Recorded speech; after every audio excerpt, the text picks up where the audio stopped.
Hi, Dave Geary, MMJ here. Hi, Daniel Hastings here. Welcome to our April MMJ blog for 2018. David, the MMJ stats man, has prepared a few stats, made a few observations, David. I have, and I'm going to give you something a little bit different this month. I'm going to actually look at what's the dearest places around the regions being sold and the cheap stuff, just to give people a bit of a broad spectrum of what's happening in the marketplace. In Wollongong Regional, guys, the most expensive apartments being sold around the area, it's really interesting, Dan, was in Cliff Road. Yep. $3.3 million apartment. So showing you the lead of what's happening around the area. In February 18, the dearest house, and these are all stats that are actually this year, it's not nothing from the year before. The dearest house was $2.5 million down at Wongbara. So we're looking all at Illawarra.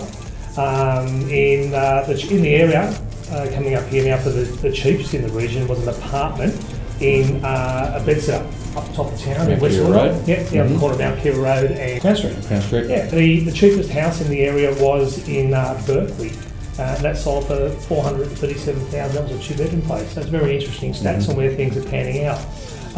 One of the other interesting things, guys, was one of the most interesting things about the dearest residential property was two houses side by side in North Wollongong, down in Virginia Street. They sold for $3.52 million as well.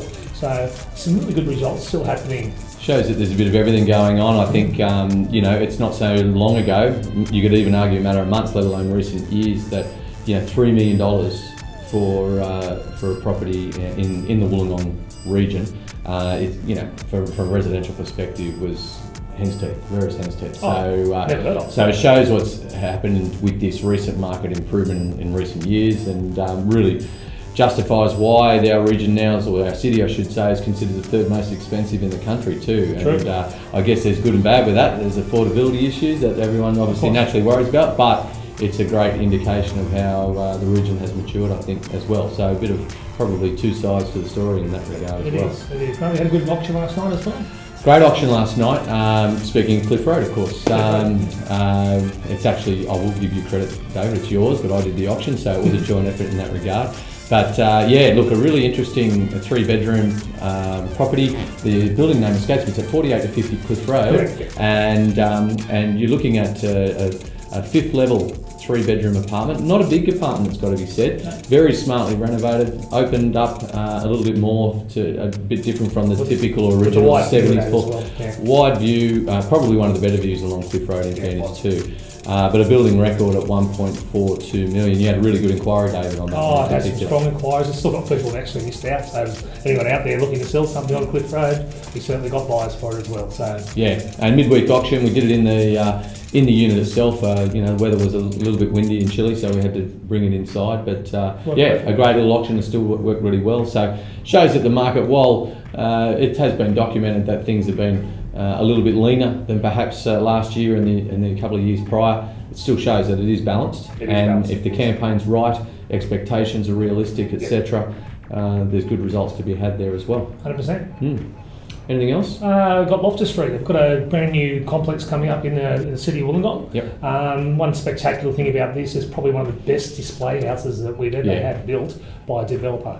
I'm not talking, I don't know how many hundreds of thousands this guy spent, but it is actually basically a whole unit built inside this house. Especially for something of this size development, I think it's fair to say. It's 47 apartments. 47 units, so there's certainly larger developments around at the moment. Great location. Great location, quality is phenomenal, layouts are superb. But one of the most things, very affordable. The guys have pitched these prices right in the market. They're not over pitching things. So there's a lot of good buys in there, like two bedrooms, brand new two bedrooms, north facing, great views up the coast. Starting at 600,000 from the rooftop too. We've got a rooftop level as well. Common area there. So, but again, particularly for that price point, I just think there's some features here that are a real point of difference. Really switched on developing company, which we're really happy to be involved with. So looking forward to seeing how that all pans out, and that'll be coming up in... Actually, the release is on the 12th of May, so that'll be general public. It'll be advertised probably right up through that date as well. So watch this space. We'll obviously have it through our Facebook channels, etc. as well to let you know what's going on that front as well. All right. Okay. I think it's a wrap. All right. See you in May. Thanks. Bye.